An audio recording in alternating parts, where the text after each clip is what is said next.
అందరికీ నమస్కారం. ఈ రుణమాఫీకి సంబంధించిన కొన్ని అప్డేట్స్ రావడం జరిగింది. ఈ వీడియోలో స్పష్టంగా తెలుసుకుందాం.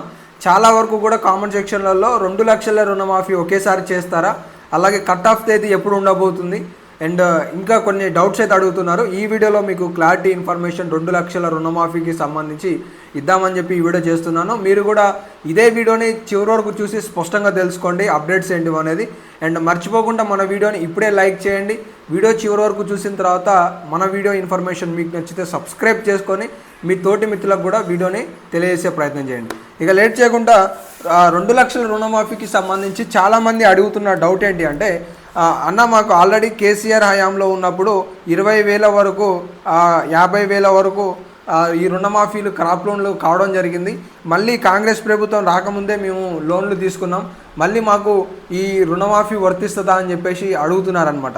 అయితే తాజాగా మనకు ఉన్న ఒక ప్రకటన సమాచారం ప్రకారం మీకేం చెప్పదలుచుకున్నానంటే, ఆ ప్రభుత్వం ఏర్పాటుకి అవతల ఎవరైతే తీసుకున్నారో, ఫర్ సపోజ్గా కాంగ్రెస్ ప్రభుత్వం రాకముందుకు అవతల రుణమాఫీ ఎవరైతే తీసుకున్నారో వాళ్ళందరికీ కూడా ఈ 2 లక్షల రుణమాఫీ కింద రుణమాఫీ వర్తింపజేసే అవకాశాలు ఉన్నట్లుగా చాలా స్పష్టమైన ఇన్ఫర్మేషన్ అయితే ఉంది. ఈ కొత్త మార్గదర్శకాలలో కొన్ని పాయింట్స్ ఏంటివంటే, ఒకటి డిసెంబర్ 7, 2023 తారీఖు నాడుకి అవతల ఎవరైతే రుణమాఫీ తీసుకున్నారో వాళ్ళందరికీ కూడా ఈ 2 లక్షల రుణమాఫీ వర్తింప అవుతుంది అని చెప్పేసి ప్రభుత్వానికి సంబంధించిన అధికారులు చెప్తున్నారు.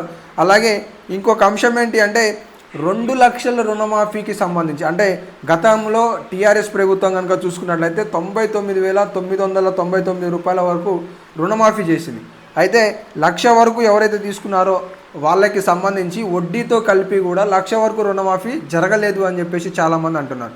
సో మీకు కేసీఆర్ హయాంలో ఉన్నప్పుడు రుణమాఫీ జరిగిందా జరగలేదా, ఒకవేళ జరిగితే ఎస్ అని చెప్పేసి జరగకపోతే నో అని చెప్పి మీ సమాచారాన్ని కింద కామెంట్ సెక్షన్లో తెలియజేయండి. అయితే నేను ఇక్కడ ఏం చెప్పదలుచుకున్నానంటే, ఇప్పుడు కాంగ్రెస్ ప్రభుత్వం ఏమంటుంది, దాదాపుగా రాష్ట్ర ప్రభుత్వం అప్పట్లో రుణమాఫీ చేయగా 18,000 కోట్ల రూపాయలను విడుదల చేయగా ఇప్పుడు చాలామందిపై భారం మోపుతున్నది. 1,00,000 తీసుకుంటే 60,000 వరకు కూడా ఈ వడ్డీ భారం పెరిగింది అని చెప్పేసి ఈ ప్రభుత్వం చెప్తుందన్నమాట. అయితే ఈ ప్రభుత్వం ఒక ఆలోచన వైఖరిలో దాదాపుగా 28,000 కోట్ల రూపాయలను ఈ యొక్క రుణమాఫీ క్రాప్ లోన్లకి సంబంధించి రాష్ట్ర ప్రభుత్వం విడుదల చేయాలనే ఆలోచనతో ఉన్నట్లుగా చెప్తుంది. అయితే దీనికోసం ప్రత్యేకంగా ఒక కార్పొరేషన్ని నియమించాలి అని చెప్పేసి రాష్ట్ర ప్రభుత్వం ఆలోచిస్తుంది. ఈ కార్పొరేషనే మొత్తం లోన్లకి సంబంధించిన ఇప్పుడు ఏవైతే బ్యాంకులు రికవరీకి సంబంధించి కావచ్చు కొన్ని నోటీసులు రైతులకి పంపిస్తున్నారో వాటికి సంబంధించి ఎలాంటి నోటీసులు పంపొద్దు, కొన్ని రోజుల పాటు ఎన్నికల కోడ్ ఉన్న కారణంగా రైతు రుణమాఫీకి సంబంధించిన పూర్తి స్థాయిగా ఈ పథకాన్ని ఇంప్లిమెంట్ చేయలేకపోతున్నామని చెప్పేసి రాష్ట్ర ప్రభుత్వానికి సంబంధించిన మంత్రులు నిన్న తుమ్మల నాగేశ్వరరావు గారు కూడా, బట్టి విక్రమార్క గారు కూడా సచివాలయంలో బ్యాంకర్లతో మాట్లాడారనమాట. ఈ రికవరీలకు సంబంధించి కొన్ని రోజుల సమయం ఇవ్వండి అని చెప్పేసి విజ్ఞప్తి చేశారని చెప్పేసి కూడా చెప్పడం జరిగింది. అయితే ఈ 28,000 కోట్ల రూపాయలు ఇప్పుడు ఏవైతే రైతులకి కేటాయించబోతుందో రాష్ట్ర ప్రభుత్వం, వీటికి సంబంధించి ఒక కార్పొరేషన్ని నియమించబోతుంది. ప్రత్యేకమైన కార్పొరేషన్ని నియమిస్తే ఆ కార్పొరేషన్ బ్యాంకర్లకు ఆ యొక్క రుణమాఫీ డబ్బులు చెల్లించి రైతులకి క్లియరెన్స్లు కేటాయించే విధంగా చర్యలు చేపట్టాలని కసరత్తు చేస్తుంది అని చెప్పేసి సంబంధిత అధికారులు కూడా తాజాగా మనకి సమాచారం ఇచ్చారు. అయితే ఈ క్లియరెన్స్ ఇచ్చిన తర్వాత మళ్ళీ రైతులు క్రాప్ లోన్లు తీసుకోవచ్చు. సో ఈ యొక్క అవకాశం ఉంటుంది అని చెప్పేసి చెప్పడం జరిగింది. అలాగే మనందరికీ తెలుసు, మొన్న సీఎం రేవంత్ రెడ్డి గారు మొన్న ఒక సభలో ఒక స్పష్టమైన సమాచారాన్ని ఇచ్చారు. దానికి నారాయణపేట సభలో ఏమని చెప్పారంటే, ఆగస్టు 15వ తారీఖు లోపు తెలంగాణ రాష్ట్రంలో 2 లక్షల రుణమాఫీని ఒకేసారి చేస్తామని చెప్పేసి ఒక ప్రకటనను మనం న్యూస్ పేపర్లలో చూసుకున్నాం. అయితే మొత్తానికి తెలంగాణ రాష్ట్రంలో కాంగ్రెస్ ప్రభుత్వం ఆగస్టు నెలలో 2 లక్షల రుణమాఫీని చేసే ఆలోచనతో ఉన్నట్లుగా చాలా స్పష్టంగా మనకు అర్థమవుతుంది. ఇవి ఖచ్చితంగా 2 విడతలలో చేస్తారా, 1 విడతలో చేస్తారా అనేది మరి అది రాష్ట్ర ప్రభుత్వానికి సంబంధించిన కొత్త మార్గదర్శకాలలో మనం చూడాలి.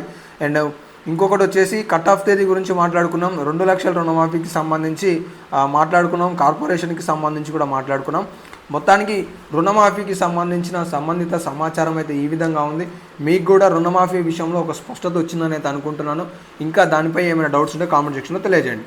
ఇంకొక విషయం ఏంటి అంటే, చాలామంది రైతు బంధు రైతు భరోసాకి సంబంధించి కూడా ఈ మధ్య కొన్ని డౌట్స్ అడుగుతున్నారు. అన్న, ఇప్పుడు రైతు బంధుకి సంబంధించి 5 ఎకరాల వరకే రైతు బంధు పడింది అని చెప్పేసి అంటున్నారు. కానీ మంత్రులు మాత్రం 100 ఎకరాల వరకు కూడా ఇస్తామని చెప్పేసి చెప్తున్నారు. మరి అసలు ఎంతవరకు నిజమన్నా అని చెప్పేసి కూడా ఒక బ్రదర్ ఖమ్మం నుంచి అనుకుంటా మంచి కామెంట్ అడిగాడు. సో ఇక్కడ నేను ఇచ్చే సమాధానం ఏంటి అంటే, మనకి తుమ్మల నాగేశ్వరరావు గారు కావచ్చు, పొంగులేటి శ్రీనివాసరావు గారు కావచ్చు,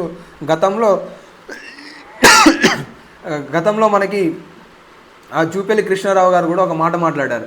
అదేంటి అంటే, ప్రస్తుతానికి 5,554 కోట్ల రూపాయలను విడుదల చేసింది రాష్ట్ర ప్రభుత్వం. ఇవి 93% మంది రైతుల వరకు ఖాతాలలో జమ చేశాం. మిగతా వారికి కూడా త్వరలో రైతు బంధు కేటాయిస్తామని చెప్పేసి చెప్పడం జరిగింది.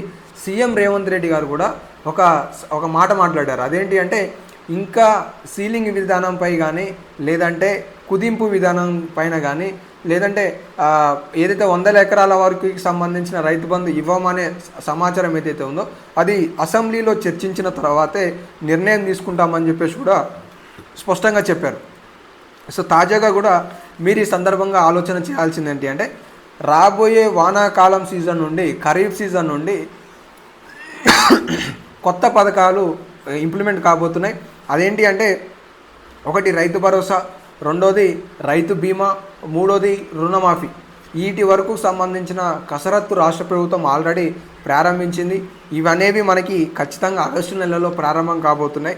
కాబట్టి రైతు భరోసాకి సంబంధించి 5 ఎకరాల వరకే సీలింగ్ ఉండబోతుంది. అది వానాకాలం సీజన్లో ఈ ఎన్నికల కోడ్ అయిపోయిన తర్వాత అసెంబ్లీలో చర్చించిన తర్వాత ఆ నిర్ణయం ఉంటుంది అని చెప్పేసి గతంలో మంత్రులు కావచ్చు, ముఖ్యమంత్రి కూడా చెప్పాడు. సో ఈ రైతు భరోసాకి సంబంధించిన 7,500 రూపాయలతో పాటు కౌలు రైతులకు కూడా ఈ యొక్క డబ్బులను కేటాయించాలని చెప్పేసి రాష్ట్ర ప్రభుత్వం ఆలోచిస్తుంది. అది కూడా 5 ఎకరాల వరకు సంబంధించిన పట్టా కలిగిన రైతులకా, లేదంటే 3 ఎకరాలకు సంబంధించిన రైతులకి కేటాయించాలా అనేది అయితే డౌట్ అయితే ఉన్నది. మీకు అందరికీ తెలుసు, వానాకాలం ఖరీఫ్ సీజన్ నుండి ఖచ్చితంగా ఇది ప్రారంభిస్తామని చెప్పేసి రాష్ట్ర ప్రభుత్వం చాలా స్పష్టంగా చెప్తుంది.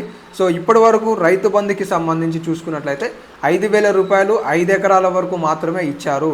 ఇంకా 5 ఎకరాలకి పైబడిన వారికి రైతు బంధు రాలేదని చెప్పేసి చెప్తున్నారు. ఈ యొక్క విషయంలో కూడా మీరు ఆలోచన చేయాల్సిన అవసరం అయితే ఉన్నది. సో ఒకవేళ రైతు బంధుకి సంబంధించి ఏమైనా అప్డేట్స్ వస్తే తెలియజేస్తాను.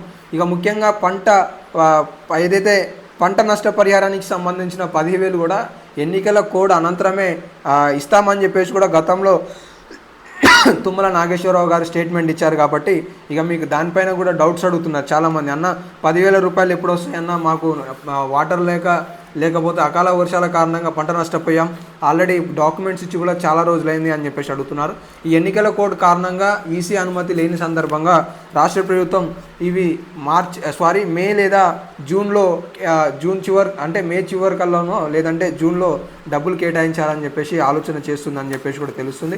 దీనికి సంబంధించి కూడా 40 లక్షల మందికి సంబంధించిన రైతులకి పంట నష్టం కలిగినట్లుగా కూడా గుర్తించారు. దాదాపుగా 14,000 ఎకరాలకి సంబంధించి ఉన్నట్లుగా కూడా సమాచారం అయితే ఉంది. దానికి సంబంధించిన అప్డేట్ రాగానే మళ్ళీ తెలియజేస్తాను. మొత్తానికి రుణమాఫీకి సంబంధించి, రైతు భరోసా, రైతు బీమాలకు సంబంధించిన ఇవాల్టి అప్డేట్స్ అయితే ఇవి. ఏ ఒక అప్డేట్ వచ్చినా మిస్ కావద్దు అనుకుంటే మన ఛానల్ని ఫాలో అవుతుండండి. ధన్యవాదాలు.